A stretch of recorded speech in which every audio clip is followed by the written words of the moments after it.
Selamat petang saudara, Kompas Lobamora kembali hadir menemani ruang informasi saudara. Sejumlah berita aktual akan kami hadirkan untuk Anda, di antaranya Kejari Keva Menanu periksa Sekda TTU terkait dugaan kasus korupsi dana pilkada.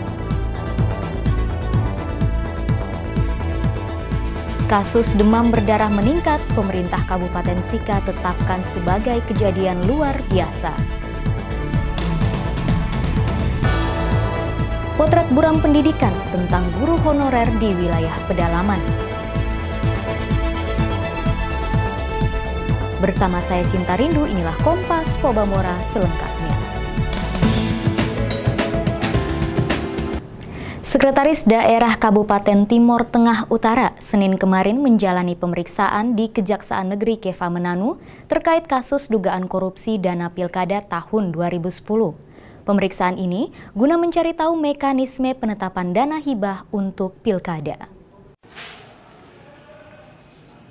Sekitar pukul 9:30 Senin pagi kemarin, Sekretaris Daerah Kabupaten Timor Tengah Utara Yakobus Amfotis didampingi seorang stafnya mulai menjalani pemeriksaan di ruang Kepala Seksi Tindak Pidana Khusus Kejari Keva Menanu. Sekda TTU diperiksa sebagai saksi terkait dugaan kasus korupsi dana pilkada Kabupaten Timor Tengah Utara tahun 2010 yang dihibahkan kepada Komisi Pemilihan Umum TTU. Dalam pemeriksaan ini, jaksa penyidik mendalami dugaan penyalahgunaan dana hibah tersebut sehingga negara dirugikan sebesar 900 juta rupiah. Pertama RKPD itu tanggal 14 Mei 2009 hanya 10 miliar. Tapi pengajuan RKB yang pertama dari KPI itu 21 miliar. Jadi selisihnya terlalu jauh. Dan ketika dibahas yang dimasukkan di dalam KUA PPAS itu 18 miliar. Dan setelah hasil pembahasan dari DPRD jatuhnya 16 miliar. Kami ingin mengetahui terkait dengan apa yang menjadi acuan dalam pembahasan anggaran, mulai dari penyusunan RKB oleh KPU sampai hasil evaluasi oleh DAPD tadi. Terkait dengan prosedur pengajuan itu bagaimana? Apa yang dilakukan oleh DAPD terkait dengan pengajuan jam 1 siang? Dalam pemeriksaan ini juga, jaksa mencari tahu bagaimana mekanisme penetapan dana yang dihibahkan untuk KPU TTU. Usai pemeriksaan sekitar pukul 15 sore kemarin, Sekda TTU yang hendak dikonfirmasi wartawan enggan memberi komentar. Penyelidikan dugaan kasus korupsi dana pilkada TTU tahun 2010 lalu telah dilakukan Kejaksaan Negeri Keva Menanu sejak 2015 lalu. Hingga kini telah ada 2 orang tersangka dalam kasus ini, yakni mantan ketua dan mantan sekretaris KPU TTU. Liu Sikone, Kompas TV, Timor Tengah Utara, Nusa Tenggara Timur. Puluhan relawan mendaftarkan Jeffrey Riwukore di DPC PDI Perjuangan sebagai bakal calon wali kota Kupang periode 2017-2022.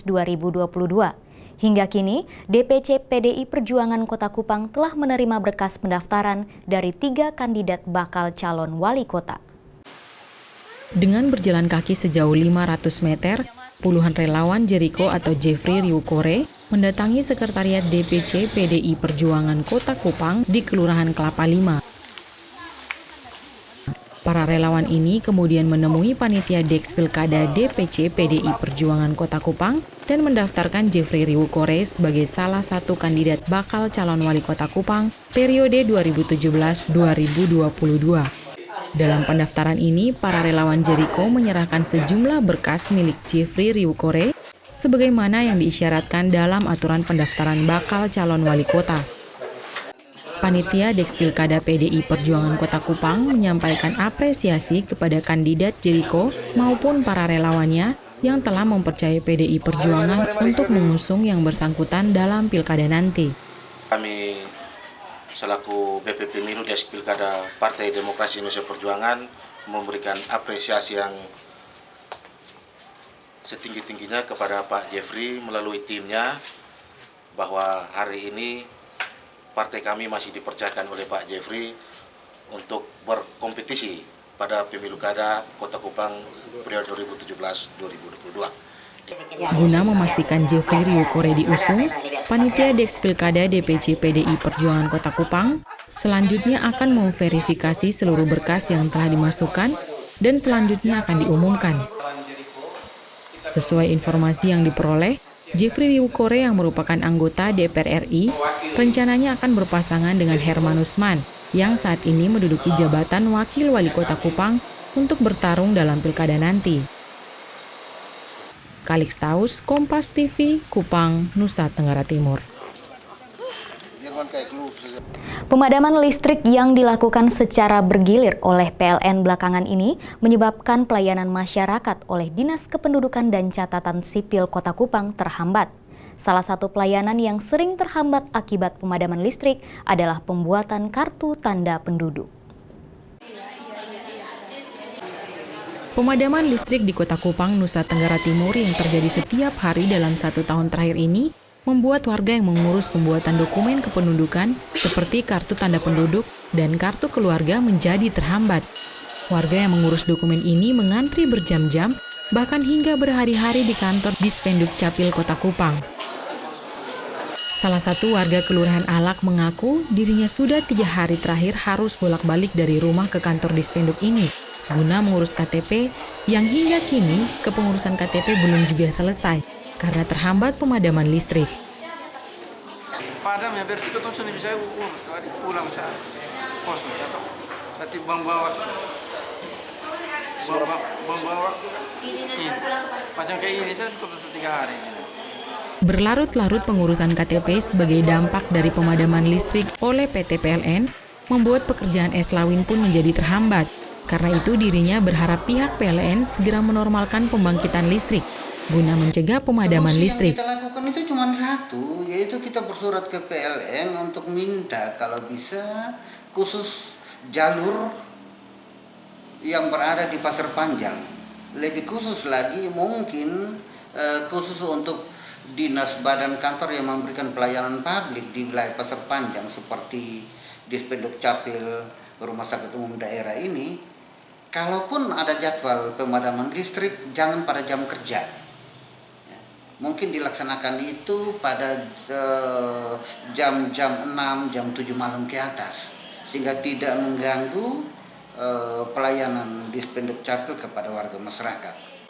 Pihak Dispenduk Capil Kota Kupang mengaku pembuatan seluruh dokumen kependudukan seperti KTP dan kartu keluarga menggunakan alat elektronik yang membutuhkan arus listrik. Karena itu pemadaman listrik yang dilakukan PLN menyebabkan pelayanan di kantor ini terhambat. Apalagi khusus KTP menggunakan sistem berbasis online, sehingga pemadaman listrik yang terjadi selama ini sangat rentan membuat sistem menjadi rusak. Sebagai solusi jangka pendek, pihak Dispenduk mengusulkan PLN melakukan pemadaman listrik di wilayah Pasir Panjang pada malam hari, sehingga pelayanan kepengurusan dokumen warga tidak terganggu. Selain itu, Dispenduk Kota Kupang juga telah mengusulkan ke Departemen Dalam Negeri untuk pengadaan mesin listrik, guna mengantisipasi pemadaman listrik oleh PLN.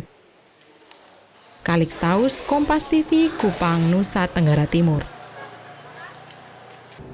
Kasus demam berdarah meningkat, pemerintah Kabupaten Sika tetapkan sebagai kejadian luar biasa. Nantikan beritanya setelah jeda berikut.